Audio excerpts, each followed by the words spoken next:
2.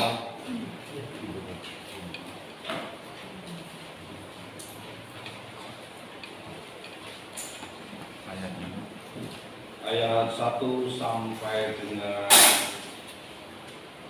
10.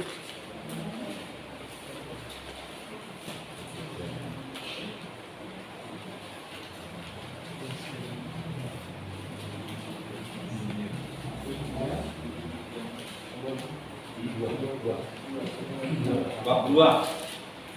1 Samuel bab 2 ayat 1 sampai dengan 10.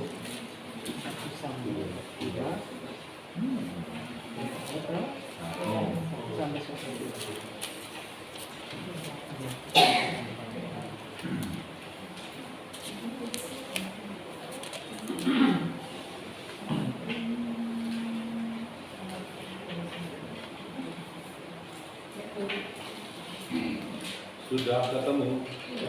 Oke, kita doakan. Dalam nama Bapa dan Putra dan Roh Kudus. Amin. Lalu berdoa anak-anaknya, hatiku bersukaria akan Tuhan, dan berkekuatan ditinggikan oleh Tuhan. Mulutku mencemoohkan musuhku, sebab aku bersukacita karena pertolonganmu. Tidak ada yang kudus seperti Tuhan, sebab tidak ada yang lain kecuali Engkau, dan tidak ada gunung batu seperti Allah kita. Janganlah kamu selalu berkata sombong, janganlah caci maki keluar dari mulutmu, karena Tuhan itu Allah yang Maha Tahu, dan oleh Dia perbuatan-perbuatan diuji. Usul pada pahlawan telah patah, tetapi orang-orang yang terbuyung-buyung tinggangnya berikatkan kekuatan.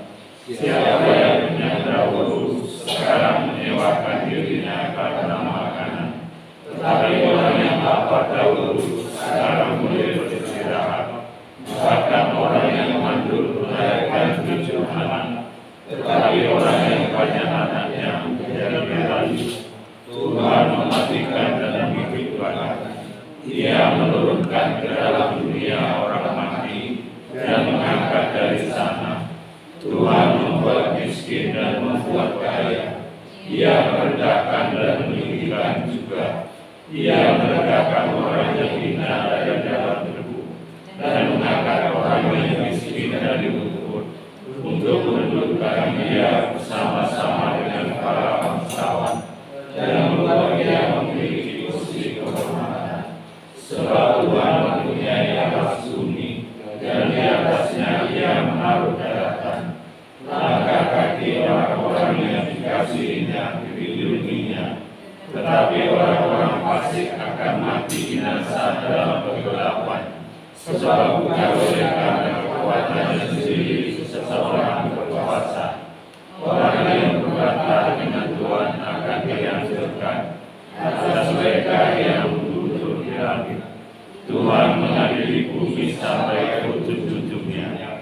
Ia memberi kekuatan kepada raja yang diangkatnya, dan meninggikan tanduk kekuatan orang yang diurapinya. Kemuliaan kepada Bapa dan Putra dan Roh Kudus, seperti pada mula, sekarang, selalu, dan selamanya. dalam Bapa, Putra dan Roh Kudus. Saudara-saudari yang terkasih, pada hari ini kita akan membaca kitab Kejadian bab 17 ayat 1 sampai dengan 27, yaitu berkaitan dengan sunat sebagai tanda perjanjian antara Abraham dengan Kalam.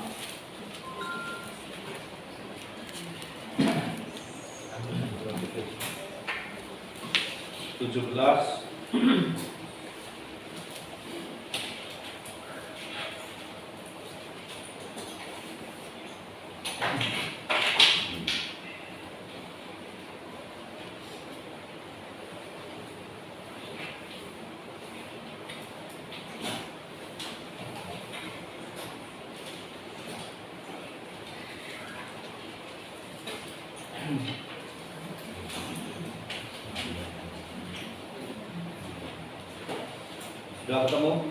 Sudah.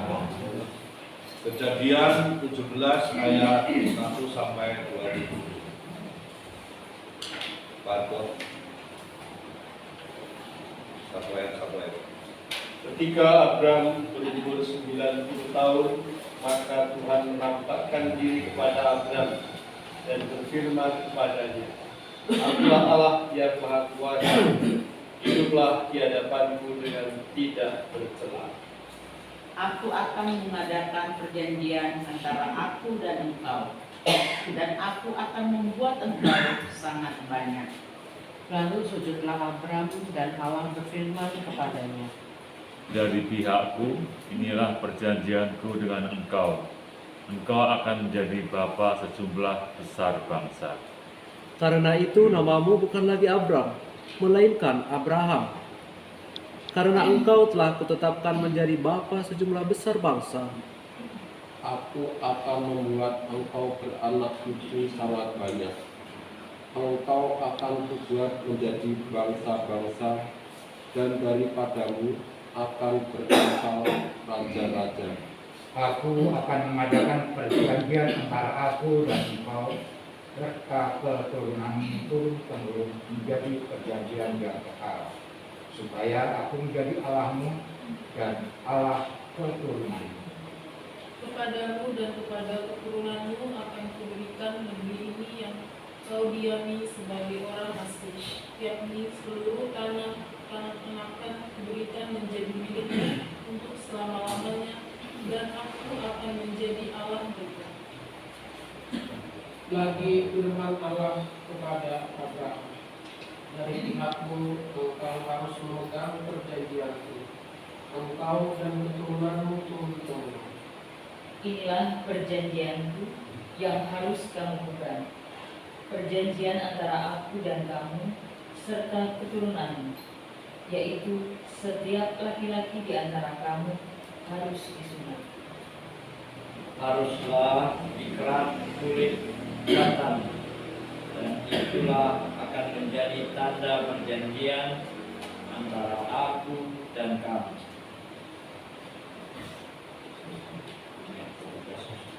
Anak yang berumur 8 hari haruslah disunat, yakni setiap laki-laki di antara kamu, turun-temurun, baik yang lahir di rumahmu maupun yang dibeli dengan uang dari salah seorang asing, tetapi tidak termasuk keturunanmu. Orang yang lahir di rumahmu dan orang yang engkau beli dengan uang harus disunat. Maka dalam dagingmulah perjanjianku itu menjadi perjanjian yang kekal. Dan orang yang tidak disunat, yakni laki-laki yang tidak dikerat kulit katanya, maka orang itu harus dilenyapkan dari antara orang-orang sebangsanya. Dia telah mengingkari perjanjianku. Selanjutnya Allah berfirman kepada Abraham tentang istrimu Sarai. Janganlah engkau menyebut dia lagi Sarai, tetapi Sarah. Itulah namanya. Aku akan memberkatinya, dan daripadanya juga aku akan memberikan padamu seorang anak laki-laki. Bahkan aku akan memberkati, sehingga ia menjadi ibu bangsa-bangsa, raja-raja, bangsa-bangsa akan lahir daripadanya. Lalu terkejutlah Abraham dan tertawa serta berkata dalam hatinya, mungkinkah bagi seorang yang berumur 100 tahun dilahirkan seorang anak? Dan mungkinkah Sarah yang telah berumur 90 tahun itu melahirkan seorang anak? Dan Abraham berkata kepada Allah, sekiranya Ismail diperkenankan hidup di hadapanmu. Tetapi Allah berfirman, tidak, melainkan istrimu Sarah yang akan melahirkan anak laki-laki bagimu, dan engkau akan menamai dia Ishak, dan aku akan mengadakan perjanjianku dengan dia menjadi perjanjian yang kekal untuk keturunannya. Tentang Ismail, aku telah mendengarkan permintaan. Ia akan memberkati, buat beranak itu yang sangat banyak. Ia akan mempernakkan 12 raja, dan aku akan membuatnya menjadi bangsa yang besar. Tetapi perjanjianku akan kuadakan dengan Ishak, yang akan dilahirkan Sarah bagimu tahun yang akan datang. Pada waktu seperti ini juga. Setelah selesai berfirman kepada Abraham, naikkan Allah meninggalkan Abraham. Setelah itu Abraham memanggil Ismail anaknya dan semua orang yang lahir di rumahnya, juga semua orang yang dibelinya dengan uang, yakni setiap laki-laki dari isi rumahnya. Lalu ia mengerak kulit katan mereka pada hari itu juga, seperti yang telah berfirmankan Allah kepadanya. Abraham berumur 99 tahun ketika diserahkan sang adik. Dan Ismail anaknya berumur 13 tahun ketika dikerat kulit katanya. Pada hari itu juga Abraham dan Ismail anaknya disunat. Dan semua orang dari isi rumah Abraham, baik yang lahir di rumahnya maupun yang dibelinya dengan uang dari orang asing, disunat bersama-sama dengan dia.